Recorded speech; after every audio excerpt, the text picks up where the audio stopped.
irmãos. Primeira quinta-feira de 2010. Algo que não é diferente de qualquer dia na vida da gente, mas que nós, simbolicamente, gostaríamos que todos, de uma forma bastante sincera, tivessem um compromisso consigo mesmo,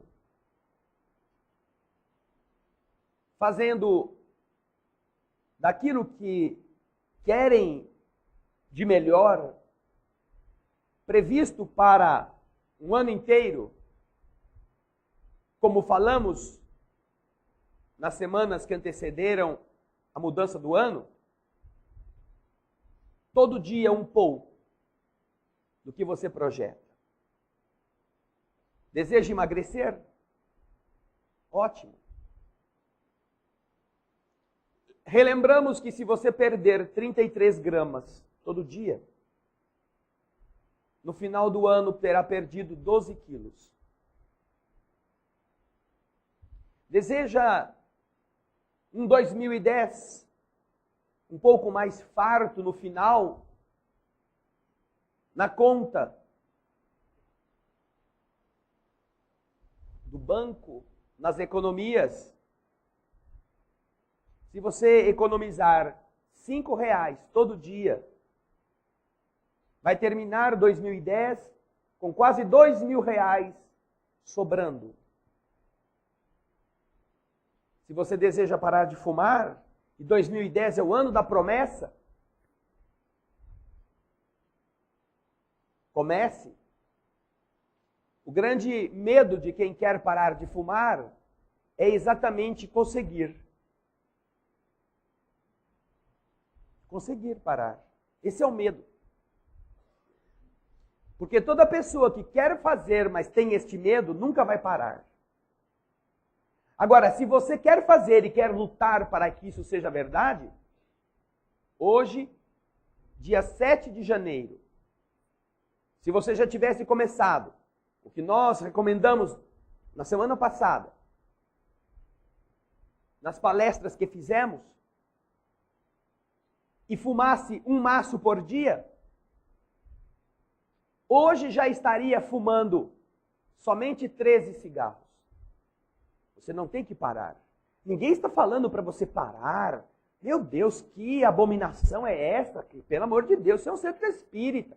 Não é uma casa de tortura, não é um forno crematório dos nazistas, não, um campo de concentração. Não, você que disse que quer parar. Então, se você quer, não pare. Faz assim. Dos 20 que você fuma todo dia, cada dia você tira um. No dia seguinte, fuma 19. E joga fora, hein? Porque senão, se você esconder, você volta e fuma depois. Aí, no outro dia, tira 2.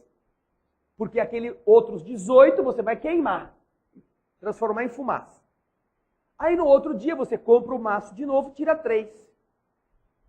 E vai sucessivamente. O corpo vai percebendo que você não está lutando contra ele, porque está acostumado todo dia com aquela fumaceira toda. Vai continuar tendo. Só que vai ser um pouquinho mais espaçado, não é? Aí, quando você já está lá nos 6, 7, 8 cigarros a menos, seu organismo já está aprendendo a trabalhar com essa diferença. E se você persistir, somente um por dia a menos, se você fuma um maço, em quantos dias você não fuma mais? Vocês estão ruim de conta, hein? Pelo amor de Deus. Vamos fazer a conta de novo. Um maço tem 20 cigarros.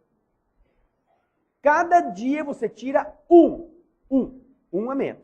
Então, em quanto tempo você terá parado de fumar? Espera aí, eu vou pegar a calculadora na minha bolsa. Caiu um 0 aqui, vezes 2, 9 fora. Quantos dias você já não tem mais cigarro para fumar? 20 dias. Poxa, você fez uma promessa para 2010, mas já em 20 dias de janeiro já cumpriu. coisa boa. Ah, mas sabe o que acontece, André? Eu fumo 2 maços por dia. Não tem problema. Faça a mesma coisa. Não vai ser em 20 dias. Será em... Ai, graças a Deus. Acertaram. Vai ser em 40 dias. 30 dias e mais um pouquinho. Antes do carnaval, você já não fuma mais. Já não tem mais. O corpo já foi se desacostumando e você sobreviveu a isso. Se este for o seu projeto, todo dia. E sabe que coisa boa? Nesse caso, você que fuma 2 maços, você faz 2 coisas ao mesmo tempo.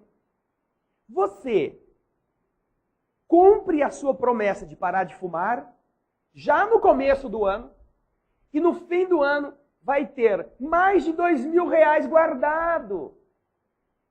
Porque você vai gastar todo dia para comprar aquele veneno que você transforma em fumaça, mais de R$5. Não é? Você agora não gasta mais de R$5, pega os 5 que você sempre teve para comprar cigarro e guarda. Ó, todo dia você vai ter o quê? Mais saúde, porque aí não vai precisar mais comprar xarope, né? Xarope. No inverno não vai ter aquela pigarreira desgramada que tem que ir no médico fazer inalação. E quando chega, se você pegar o que você ia gastar no xarope, na inalação e outras coisas, na pasta de dente, na balinha de hortelã, você chega, soma tudo, no fim de 2010 vai ter bem mais de R$2.000 e vai estar livre do vício. Falamos sobre tudo isso no ano passado. Essas dicas foram boas para a gente começar o ano. Mas, já que somos todos seres humanos capacitados para pensar, podemos estabelecer caminhos por nós mesmos, vamos aproveitar o primeiro dia deste ano e também homenageando o capítulo do Evangelho que nos cumpre hoje terminar, meditar em algumas coisas. Todos nós temos em casa um guarda-roupa. Pode ser embutido, pode ser desses não embutidos, que você compra em alguma loja, algum magazine de imóveis, e você põe ali. Vamos fazer de conta que ao invés de guardar roupa, você guarde sapato. Porque também é algo que precisa ser guardado. Você abre o guarda-roupa, e como o homem tem 1 ou 2 sapatos, só, não precisa de um guarda-roupa para guardar sapato. Né? Então vamos pôr nesse nosso exemplo uma mulher. Né? Porque naturalmente, apesar de ela ter, na tradição, não é? Ancestral, como dizem, todos nós viemos do macaco, no gene feminino deve ter alguma centopeia misturada. Né? Alguma coisa cheia de perninha ali, de pezinho, que vai, não se contenta com 1, 2 ou 3 parezinhos. Mas tudo bem, vamos colocar então os seus sapatos no armário. Cada um tem uma caixa, ou uma sacolinha, porque agora é chique ter sacolinha e não dá mais ter caixa. Ter caixa é brega, coisa de pobre. O negócio é aquele saquinho de pano com fitinha, laçarote. Tudo bem, não importa, mas você não sabe, uma vez que pôs ali dentro, não sabe que raio de coisa é aquela. Mas você pega todos os seus 40, 45, 50 pares de sapato e põe no armário. Põe no armário. E aí, que maravilha, guardei toda a minha sapataiada, tá tudo lá no armário. Só que, como a mulher é muito versátil, ela tem sapato para ir no shopping, sapato para ir correr, sapato para dançar, sapato para ir na balada na quinta, outro para sexta, outro para o sábado, sapato para ir no chá beneficente, tem sapato para ir dirigir o seu carro, tem N sapatos para o trabalho, sapatos para o lazer, sandálias, estou falando de sapato, hein? Agora tem o sapato de verão, tem o sapato de inverno, tem a bota, a semibota, tem a sandalinha, rasteirinha, tem a havaiana, tem o sapato de fazer milagre. Aquele sapatão assim que você anda na água sem afundar, porque o trem é de cortiça. Você anda assim numa funda. Jesus deve ter usado um sapato desse para andar na água. É um sapato que você precisa ter elevador para descer dele. Porque o bicho é tão alto. Então, tem aquela variedade, só que está tudo lá dentro do armário. Aí acontece de você precisar sair, assim, inesperadamente, e você vai, ai, eu tenho o sapato para isso, graças a Deus, é aquele branquinho com uma fivelinha dourada, com uma florzinha na ponta. É esse mesmo. Aí abre o seu armário, está tudo lá. 50 pacotes. Ih, meu Deus. Vou ter que procurar um por um desses pacotes. Como é que eu vou fazer esse negócio? É um desses que está aqui. Mamãe mandou bater nessa daqui. Eu vou fazer São Longuinho. Eu vou pedir ajuda para os espíritos, para os universitários. Vou pedir, porque olha, imagina abrir 50 pacotinhos. E o pior, você tem que abrir e não pode pôr de volta. Porque se você abrir e pôr de volta, vai ter que abrir umas 10 vezes o mesmo pacote. Será que eu já abri esse? Ai, meu Deus, não sei. Então você tem que abrir, não é esse, põe para cá. Abre aqui e põe para cá. Põe aqui daquele jeito porque você está com pressa. Então, você vai achar o seu sapatinho. Vai estar lá. Só que vai estar toda suada, toda cansada. Vai ter que tomar outro banho. Aí alguém fala assim, mas e se nós pegássemos esses 50 sapatos e a gente criasse uma forma de colocá-los em uma ordem que a gente soubesse pelo menos onde estão? Sandalinhas, sapatos de salto alto, sapatos de fazer milagre, sapatos de frio, sapatos de calor, sapatos para dirigir. Não ficaria mais fácil? Ficaria. Muitas pessoas, inclusive, organizam o seu armário de sapatos com esse critério, porque numa hora em que ela precisa achar alguma coisa, não basta saber onde está o armário. É preciso saber, dentre tudo que está no armário, onde está aquele. Isso vale para roupas também. As mulheres usam, e os homens também, uma quantidade razoável de roupas que precisa ficar no cabide. Então, se você guarda tudo misturado, você às vezes não sabe onde está o quê, onde está a calça, onde está o vestido, onde está aquela blusa, tal cor. Agora, se algumas pessoas organizam seus cabides por cor de roupa, fica fácil. Você sabe que tem um vestido verde-limão, que você ganhou desses carinha que ficam arrumando aí a via pública. Porque de noite tem que refletir a luz. Então, é igual aquilo. Você põe lá na região dos verdes. Se está com pressa, de noite é fácil identificar. Mesmo com a luz apagada, abriu o guarda-roupa, ele já está. Sou eu, estou aqui. Você tem como chegar a ele. Mas, André, isso é espiritismo? Onde que está isso no livro dos médiuns, no livro dos espíritos, na codificação? Nós vamos chegar lá. O que tem o guarda-roupa a ver com isso? Tem a ver com o modo pelo qual nós vivemos. As pessoas geralmente não sabem qual é a diferença. Você diz, e aquela pessoa é inteligente. Inteligente. Qual é o conceito que nós fazemos de uma pessoa inteligente? Uma pessoa que, tem vastíssimos conhecimentos, tem muita coisa que ela já aprendeu. É um armário. Um armário cheio de sapatos. Cada sapato é um conhecimento adquirido. Uma lição que você colocou numa caixa ou numa sacolinha e pôs ali. Então você imagina que a inteligência é o processo de você recolher coisas do mundo e guardar no armário. No armário do seu cérebro. Se você procura no dicionário, a palavra inteligência quer dizer faculdade de aprender, apreender ou compreender. Qualidade ou capacidade de compreender, capacidade de penetração, agudeza, perspicácia.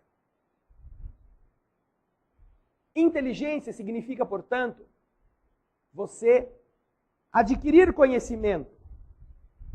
Um conhecimento que você sabe que é um sapato. É um sapato de couro, um sapato com fivela, um sapato com estrias, com uma finalidade específica para isso, para aquilo, para aquilo. Você pode até saber qual é a marca do sapato, de onde que ele veio. Você conhece a estrutura e para que serve. Como sabe também diferenciá-lo de outro, que está ali dentro do seu armário.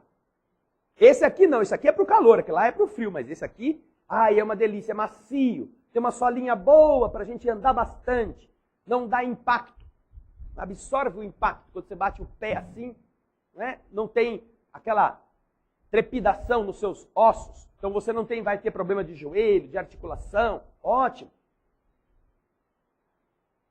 Agora, uma pessoa inteligente, pelo conceito que nós temos aqui do dicionário, não é muito diferente de uma pessoa ou de um armário de sapatos. Ela guarda bastante coisas. Mas será que só isso é suficiente? Inteligência é a capacidade que nós temos de olhar o mundo e absorver o que o mundo nos oferece. Mas vocês já ouviram falar que o homem é um animal? O quê? Qual é a definição de ser humano? O homem é um animal. Se alguém xingar você de animal, agradeça. Não tem uma ofensa. Seu animal! Muito obrigado. Você conhece minha família? Já foi lá em casa. Nós somos o animal. Ele não completou. Então você não sabe se ele está te ofendendo ou ele só está querendo se referir à sua família. Por quê? Porque o que vem depois é que nos dá a qualificação específica, não é?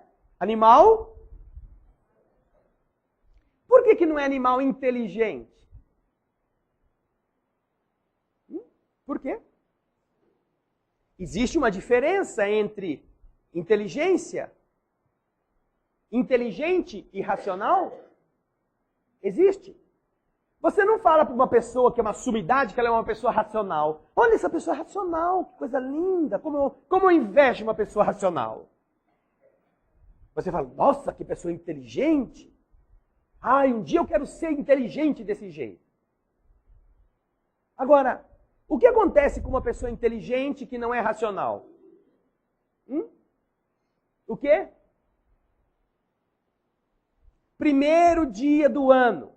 Vamos fundir os neurônios. O que acontece com uma pessoa que é inteligente e não é racional? Fala bastante coisa de muita coisa, porque ela é uma pessoa que tem bastante conteúdo. Só que, por que essa pessoa não está assim tão aproveitando a sua inteligência? Porque, às vezes, uma pessoa inteligente não está ainda desenvolvendo o raciocínio. Porque o que é a razão? A inteligência nós já aprendemos que é a capacidade de apreender. É o que vocês estão fazendo. Eu estou falando, vocês estão ouvindo, os neurônios estão lá. Junta aí, guarda mais uma palavra, mais um verbo. Então eu estou entendendo esse negócio. Agora, o que é a razão? Vamos no dicionário. Razão. Faculdade que tem o ser humano de avaliar, julgar, ponderar ideias universais, raciocínio ou juízo. A faculdade que tem o homem de estabelecer relações lógicas, de conhecer, de compreender, de raciocinar. Considerando somente essas duas definições, uma coisa é a inteligência, outra coisa é o raciocínio. O armário cheio de sapatos é a sua mente cheia de conceitos.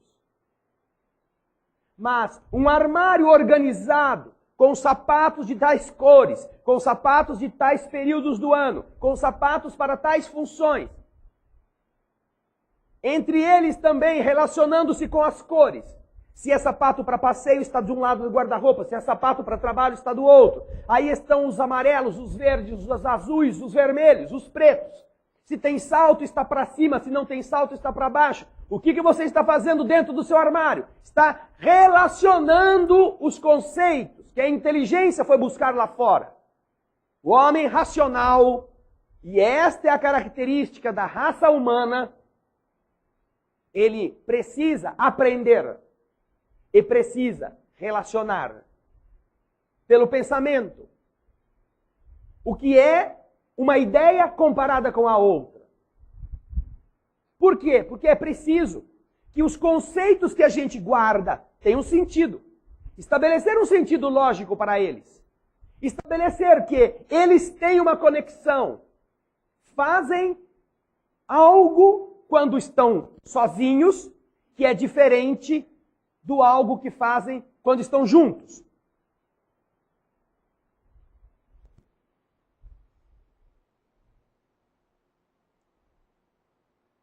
Por favor, o proprietário do veículo Fiesta, D de dado XC3349, comparecer no local onde está estacionado o veículo, se estiver aqui.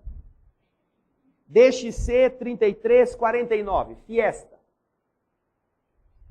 Quando você tem somente a inteligência, com os conceitos que você apreende, você tem um padrão de entendimento. Quando você tem os conceitos que se entrelaçam e você deles extrai outras ideias, você está raciocinando aquilo que está dentro de você. Só para a gente ter uma ideia mais fácil, vamos entender esta questão num único exemplo. Muitas pessoas vão à missa, vão ao culto evangélico. Lá tem alguém que fala para eles. Lá tem alguém que explica o que está na Escritura. Papapá, papapá, papapá, papapá, papapá, papapá. E a pessoa que acredita, recebe, porque é inteligente, decodifica o que a pessoa está falando, quer dizer, e guarda aquilo na cabeça dela. Vai lá, acumulando. Só que esta pessoa, por uma dificuldade de raciocínio, raciocínio racional, não mistura as ideias para extrair verdades ou mentiras do que ela está ouvindo. E então ouve coisas absurdas que aceita como verdades, mas dentro da sua mente não correlaciona uma ideia com a outra. Porque ela acha que quem faz isso é aquela pessoa que está falando para ela. Ele já fez, ele já me explicou como é que é. E é muito comum quando alguém, na fé, não acredita ou não entende certa coisa, ao invés de ela pegar o livro e ela mesma tentar raciocinar, porque o raciocínio dá trabalho, um trabalho que apreender o conhecimento não dá tanto. Ela vai então ao padre ou vai ao pastor, o senhor me explica esse negócio? Mas por que você quer saber isto? Você tem que acreditar e só. Ah, tá bom então. Isso é mistério da fé. Tipo assim, continua burrinho do jeito que você é, pague bem o que nós estamos cobrando e tá ótimo. Você vai para o céu. Então se eu fizer isso, eu vou para o céu? Vai para o céu. É uma pessoa inteligente, mas não está colocando os seus sapatos em ordem. Não é uma pessoa racional. É um ser humano completo? Tem perna, tem braço, é bípede, significando isso dizer que... Bípede é quem anda sobre duas pernas. Avestruz. Macaco. Tudo isso é bípede. Não é porque tem duas pernas, dois braços, uma cabeça, que vai ser, por esse motivo, considerado ser humano. O ser humano é ser humano porque naturalmente ele nasce de outro ser humano. Mas a nossa essência, a nossa definição de raça não está na condição de ser inteligente. O ser humano é um animal racional. Ele combina ideias e extrai novas coisas da combinação que a inteligência foi buscar lá fora. Entendi. Então aquela pessoa que ouve as coisas, que apreende o conceito, mas não raciocina com ele, ainda não está na raça humana. Podem se olhar no espelho e falar, ai, que bom que eu nasci da minha mãe e do meu pai. Se você não raciocinar, você ainda não está conceitualmente, pode ser biologicamente, mas conceitualmente, nós não estaremos na raça humana, se não raciocinarmos.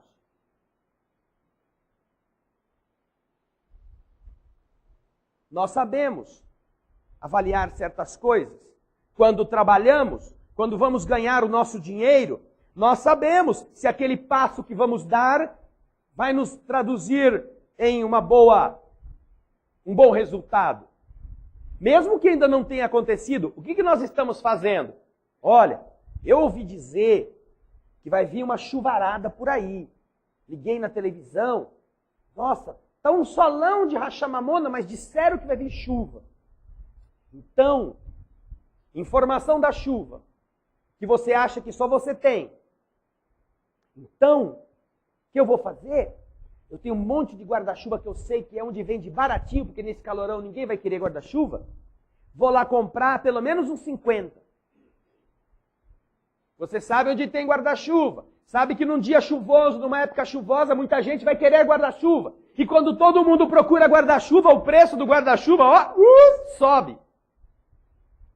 Já foram em campo de futebol em dia que vai chover e aparece os caras lá, você está todo molhado ou vai ficar molhado que nem um pintinho. Olha a capa de chuva, não sei o quê. E você paga quanto for para não tomar a chuva. E aquilo que você compra por 50 centavos, você paga 10 reais. E ai, graças a Deus que você apareceu com essa capinha. Então, você raciocina ligando ideias. Você sabe que vai chover, você sabe que vai ter gente que vai querer comprar guarda-chuva. Você coloca... Tem um congestionamento. Eu sei que ninguém aqui, nesse fim de ano, passou por congestionamento.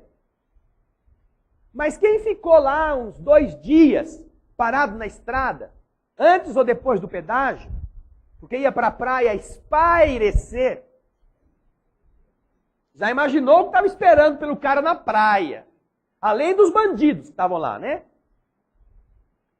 De repente surge do nada um carinha com uma cumbuca de isopor desse tamanho, vendendo de tudo. Água, refrigerante, Cuba Libre, qualquer coisa. Pipoquinha, sanduíche de pernil.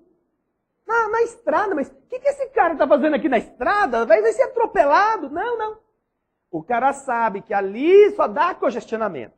Que todo mundo quer ir para a praia. Que ali tem um pedágio. O cara vai ficar 2 dias no carro, vai ter sede. Ele já bota o estoquezinho de coisa dele e vai lá vai ficar fácil. Só que é uma aguinha aqui geladinha.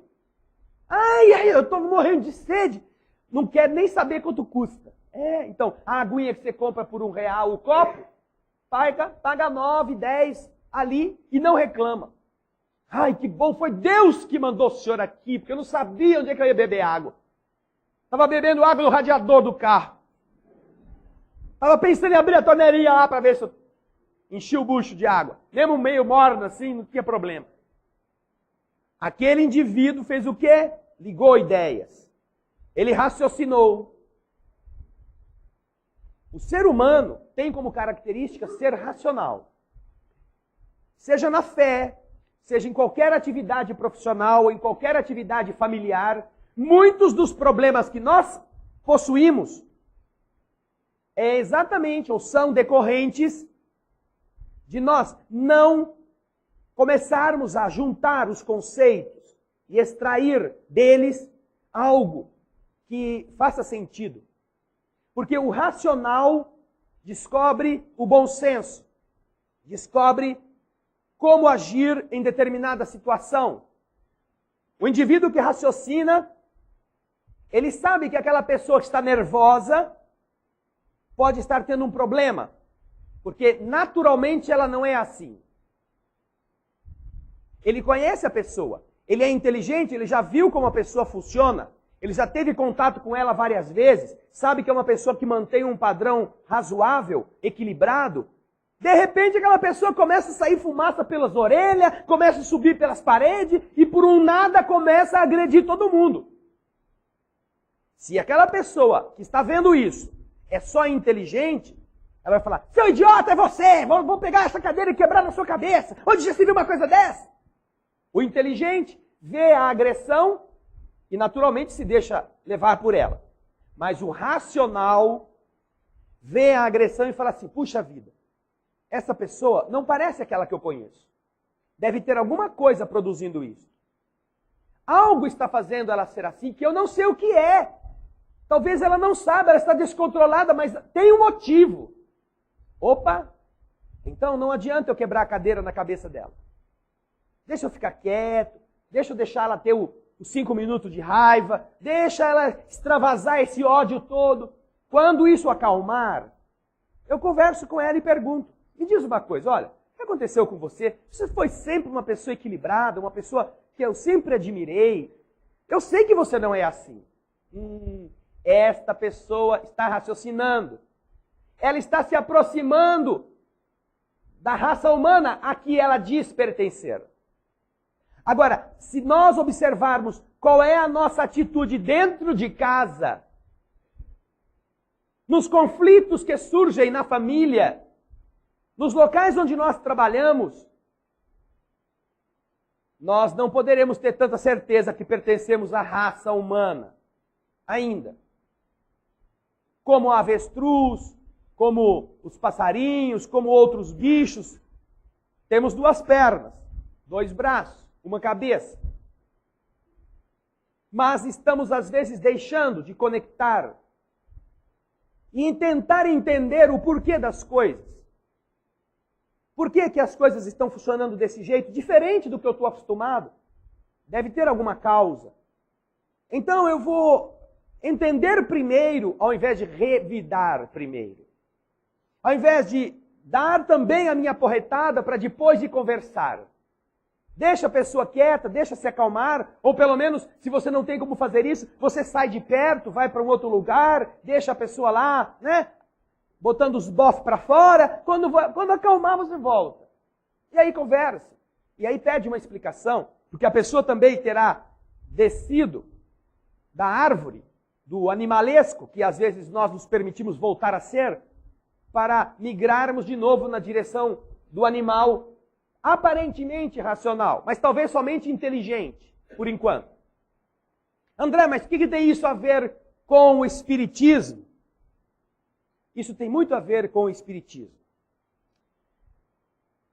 Vocês já ouviram falar que no período de transformação da Terra, na separação do joio do trigo da humanidade, 2/3 dos seres humanos morrerão na Terra e vão ser levados embora. Já não ouviram isso?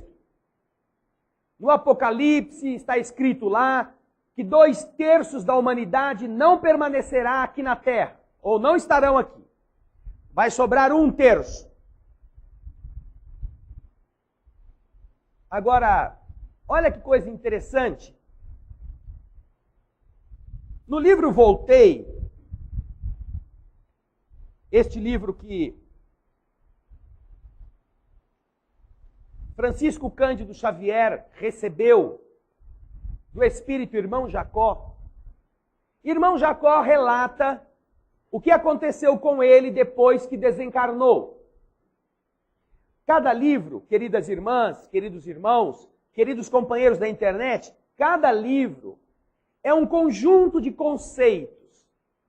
Quando você lê o livro, a sua inteligência os está decodificando, está colocando-os dentro do seu modo de pensar, de entender as coisas. Por isso que existem muitas pessoas que leem e nunca mudam. Porque elas apenas devoram o livro, mas nunca misturam as ideias. nunca raciocinam sobre o que leram. Portanto, são seres ledores, não são seres racionais. São comedores de livro e não são muito diferentes das traças. Essas que você deixa o livro lá e ela come.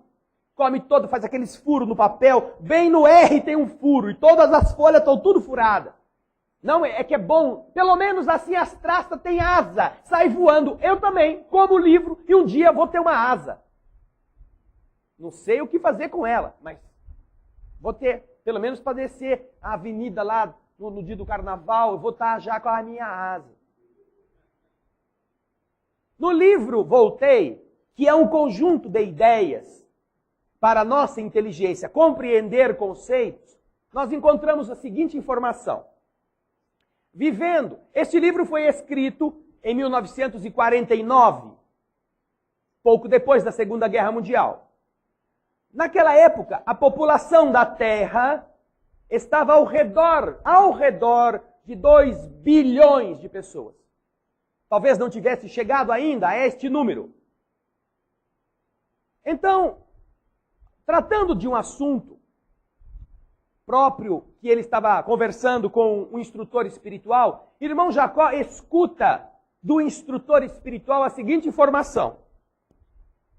Vivendo, encarnados no planeta, quase 2 bilhões de individualidades humanas, o mentor esclareceu que mais de 1 bilhão é constituído de espíritos semicivilizados ou bárbaros. E que as pessoas aptas à espiritualidade superior não passam de 600 milhões divididas por várias famílias, nas famílias das nações. 600 milhões de espíritos aptos à espiritualidade superior. E o restante para quase 2 bilhões espíritos semicivilizados ou bárbaros. Vamos fazer a conta? Vocês não estão bom de conta, pelo menos no maço de cigarro. Vamos fazer uma conta. 600 milhões. Se você considerar que isso é 1/3, não é? Para completar os 3/3, faltam 2/3. Se 600 é 1/3, 2/3 é 1 bilhão e 200 milhões. Estão melhorando, hein? Olha. 1 bilhão e 200 milhões de espíritos na Terra em 1949, que é basicamente a soma, né? Se somar os 3 ou os 2 números, 1 bilhão e 200 com mais 600 milhões, dá quase os 2 bilhões que ele está dizendo.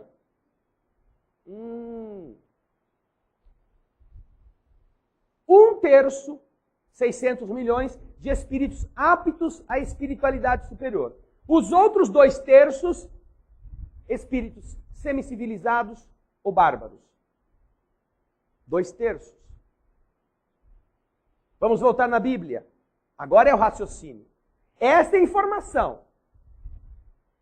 A informação te diz que, pelo mundo espiritual, em 1949, havia 2/3 de espíritos semicivilizados ou bárbaros.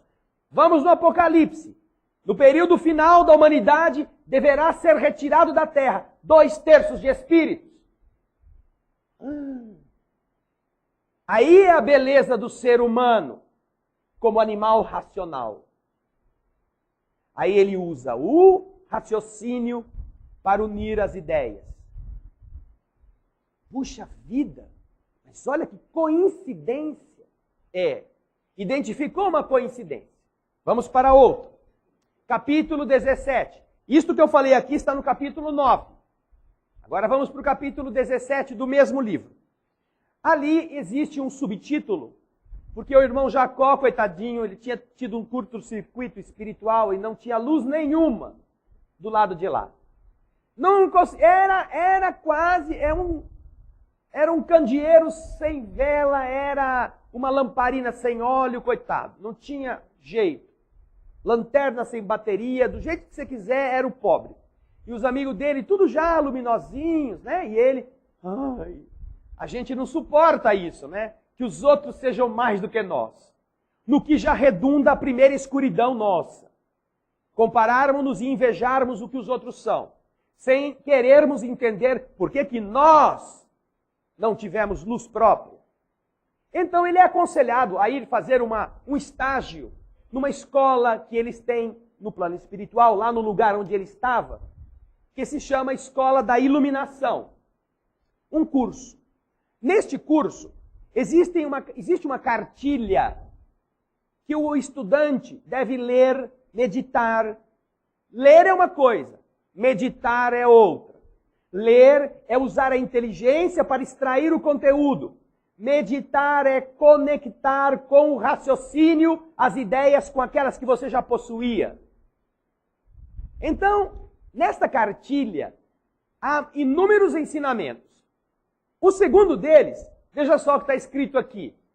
2/3 das criaturas humanas encarnadas na Terra estão demorando na jornada evolutiva entre a irracionalidade caminhando para a inteligência, ou da inteligência migrando para a razão.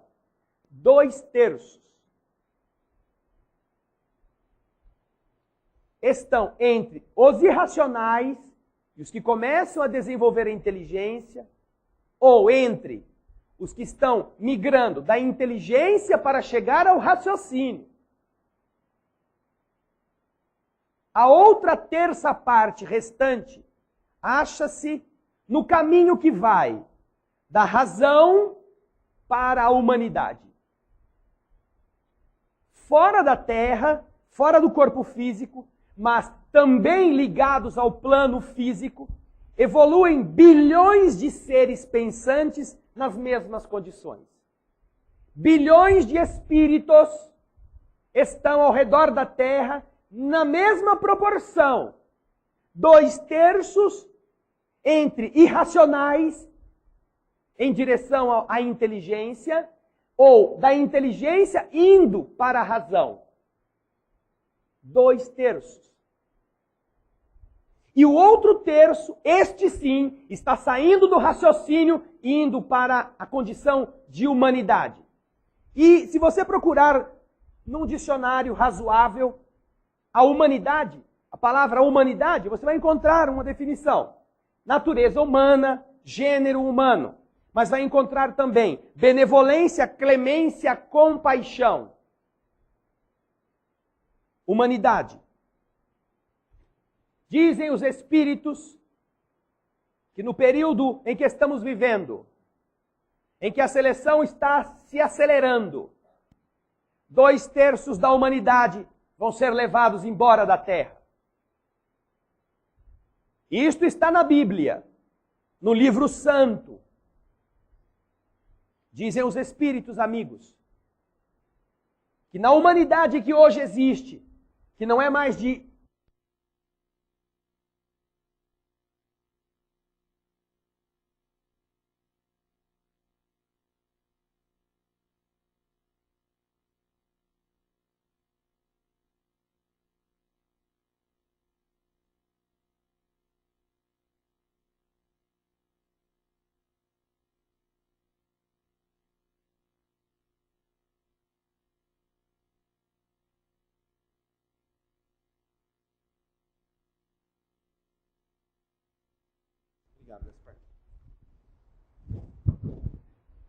Dizem os espíritos que nesta humanidade, que hoje na Terra, não é mais de 2 bilhões, é de 6 bilhões e 600 milhões, que a proporção continua a mesma. 2/3 de espíritos semicivilizados ou bárbaros.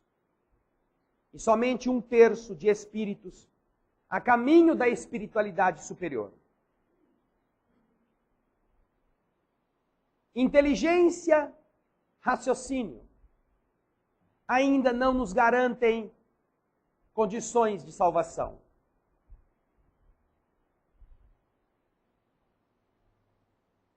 Aí chega a doutrina espírita. Lá do seu guarda-roupa de sapato, que você junta sapato de qualquer jeito, ou que você organiza sapato. Isso ainda. Inteligência e raciocínio não são suficientes para que o mundo seja melhor e para que a gente tenha a garantia de estarmos no mundo novo ou no novo mundo. É preciso que nós tenhamos tido a sensibilidade de olhar para aquele guarda-roupa muito bem organizado, com inúmeros pares de sapato, com o raciocínio que envolva as suas necessidades e as necessidades dos outros, e você diga: isto aqui não pode servir só para mim. É muito sapato para meus 2 únicos pés. Quando há muita gente que não tem o que calçar. Não que eu jogue para os outros todos os 50 pares. Mas vou selecionar os que são mais importantes para aquilo que eu tenho que fazer.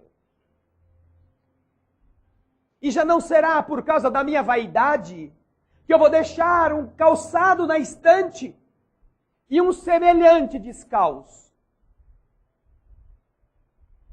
que também vai pisar em caco de vidro, em bituca de cigarro, que vai pisar em espinho, em cuspe, porque não tem o que calçar. Esta é a qualidade dos espíritos que estão a caminho da espiritualidade. Dos seres humanos, que serão selecionados, não por sua inteligência e nem apenas pelo seu raciocínio, mas porque, com a inteligência e o raciocínio, descobriram que o mundo pode ser melhor, não só o seu mundo, o mundo onde todos vivam.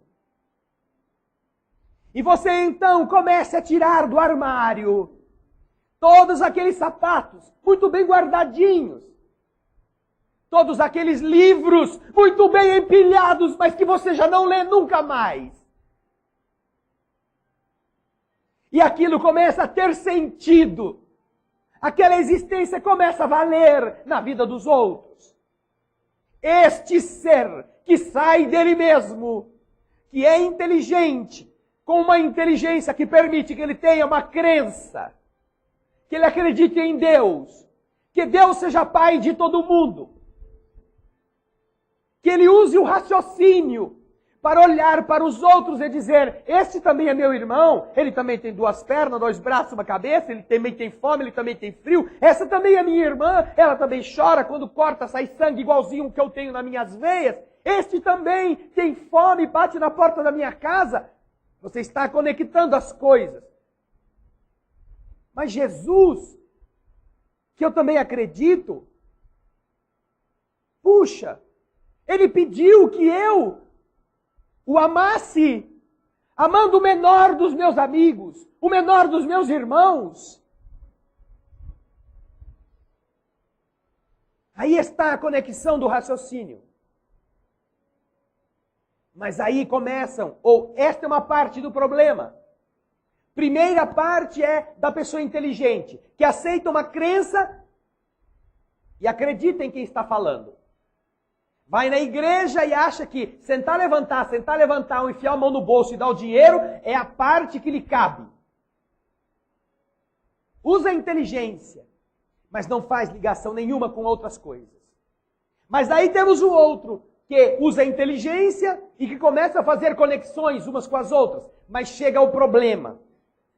Puxa vida, mas para eu fazer isto, eu vou ter que tirar do que eu tenho, do que é meu, para dar para os outros. Isso custou tanto para eu conseguir. Isso eu não vou fazer não. Então é aquele indivíduo portador de uma fé frouxa, de uma fé morna, de uma fé de cerimônia, de uma fé que vai nas igrejas e entra nelas para cumprir a obrigação, de uma fé que não salva ninguém, porque não é viva, porque ele não teve coragem de dar o próximo passo, que é dizer, puxa vida, eu entendo Deus, entendo Jesus, compreendo que meu semelhante é exatamente aquele cara que Jesus falou que era meu irmão e que era ele também, e eu tenho que fazer alguma coisa. Não sei se eu posso fazer tudo, mas eu sei que eu tenho que fazer alguma coisa. Porque o mundo do jeito que está por causa das pessoas inteligentes e das pessoas racionais. Mas só inteligentes e racionais não ficarão aqui se não derem o próximo passo, que é converter em vida, aquilo que a inteligência e o raciocínio puderam criar como um conhecimento que chega à sua emoção, fazendo você ser diferente,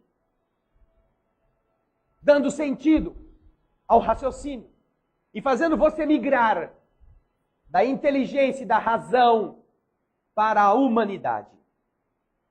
Seres humanos, no conceito do mundo invisível, são aqueles que apreendem as ideias, que raciocinam-nas, que conectam uma com a outra, mas que dão o próximo passo.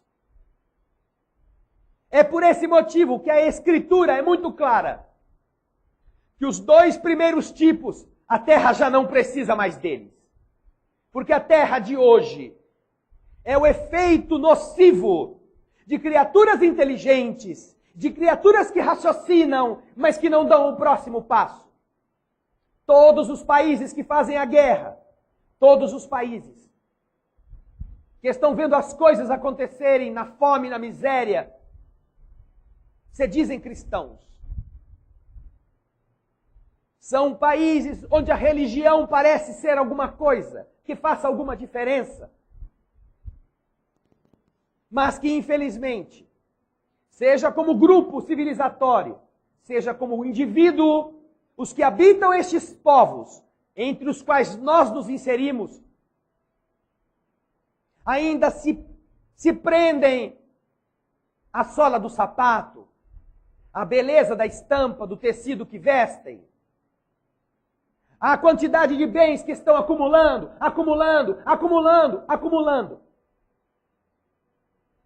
para nunca mais poderem usá-los. Porque não poderão ficar no mundo, olhando as coisas do ponto de vista grandioso da humanidade. 85% da riqueza do nosso planeta está na mão de 15% de toda a população humana. Vocês vão imaginar que os 15% não sabem que existem 85% da população na miséria ou quase nela? Agora, quem em sã consciência acredita que pela compaixão, pela emoção que sentem em falar de Jesus, eles aceitarão mudar isto? Alguém crê que o rico, o poderoso, aquele que é detentor de vastos recursos, pela simples leitura de um texto no Evangelho que ele diz que acredita, ele vai ter coragem de dar este passo? De fazer? Quando o jovem rico procura Jesus, vejam só que coisa boa. O moço era dono de muitos patrimônios. Procura o Senhor porque como príncipe ele também tinha conhecimentos, havia podido estudar, sabia da filosofia, sabia da cultura, tinha capacidade de ler. Senhor, que devo fazer para ganhar a vida eterna? Cumpre os mandamentos. mas eu já os cumpro. O que mais preciso fazer? Podia ter ficado caladinho, né? Aí, mas estava pedindo para levar a bordoada. Queria mostrar que ele era bonzinho. Não, eu já cumpro os 10 mandamentos. Olha só, a inteligência. Já cumpre os 10 mandamentos de Moisés. Aí o Senhor diz, se queres ser perfeito, vai, vende tudo o que tendes, dá aos pobres, e você terá um tesouro no céu. Depois vem e me segue. Esse é o próximo passo. Inteligência, raciocínio e atitude coerente. E infelizmente, como a maioria da humanidade, o ser que ali poderia ter conquistado a honra de ser talvez o 13º discípulo, imagina alguém que constasse do Evangelho, que era trilhardário, e por amor a Jesus, deu tudo para os pobres e o seguiu, com o pé descalço no pó das estradas. Quantas milhares de igrejas não existiriam em nome desta alma? Quantos não se ergueriam no idealismo de renunciar às coisas materiais para ajudar os outros, por causa deste exemplo? Mas o que restou deste homem? O exemplo negativo do apego aos bens. Este apego que vai fazer com que 2/3 da humanidade, de verdade, semi-civilizados e bárbaros, tenham que ser retirados do mundo. Porque já não haverá mais espaço para eles. Não será à custa de pais nossos e aves marias que os 15% mais ricos do mundo vão aceitar ficar um pouco mais pobres, para que os 85% tenham esperanças de serem menos aflitos. Quem tem que fazer isso não é uma revolução dos pobres, não. Porque é impossível matar todos eles. E porque não é digno de quem se acha um pouco melhor tomar a justiça nas suas mãos para fazer como Robin Hood, que não deixava de ser um bandido. Quem tem que fazer isso é a lei do universo. Porque tenta resgatar aqueles que, com recursos, podem melhorar. Podem ser como esse jovem rico. Tenta, vá, faça isso, melhore, ajude. Mas quando chega a hora, diz Jesus aos seus discípulos, é mais fácil um camelo passar pelo buraco de uma agulha do que um rico entrar no reino do céu. E quando falamos da riqueza, não já nos referimos apenas aos que têm dinheiro. Nos referimos a todos nós que temos condições, que somos inteligentes, que temos raciocínio. Só isso, queridas irmãs, queridos irmãos, queridos telespectadores, só isso não será possível nos salvar. Inteligente, inteligentíssimo. Raciocínio parece uma águia. Astuto que só ele dá nó em fumaça.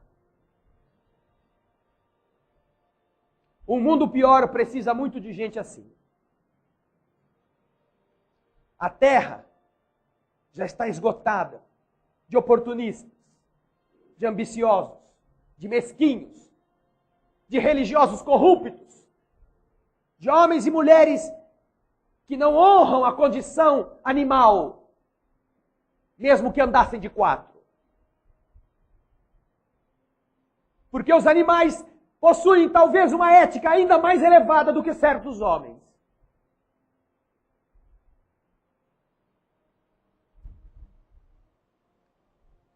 Por isso, o capítulo 7 que estamos acabando hoje, fala da missão do homem inteligente na terra. E ele está exatamente no capítulo cujo título é Bem-aventurados os pobres de espírito. O que vamos fazer com essa inteligência? Como vamos arrumar os nossos armários? Como vamos organizá-los?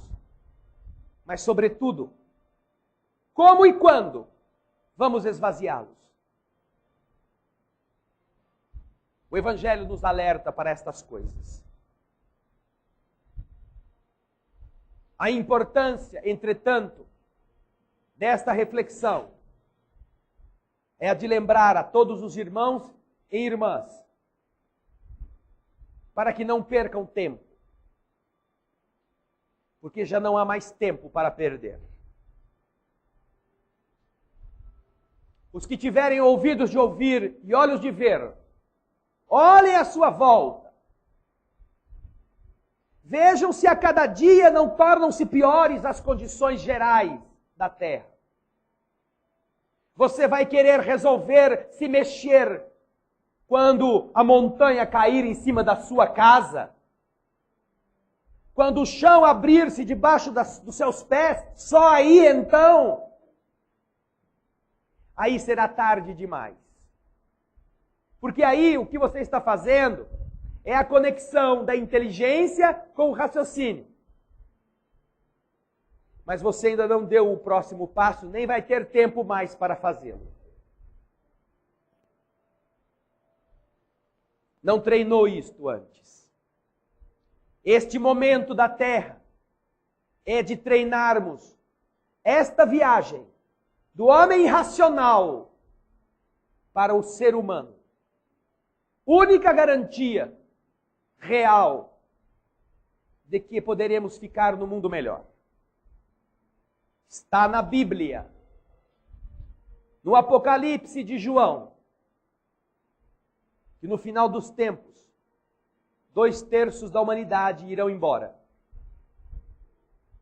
para que somente 1/3 fique aqui, melhorando as condições da terra.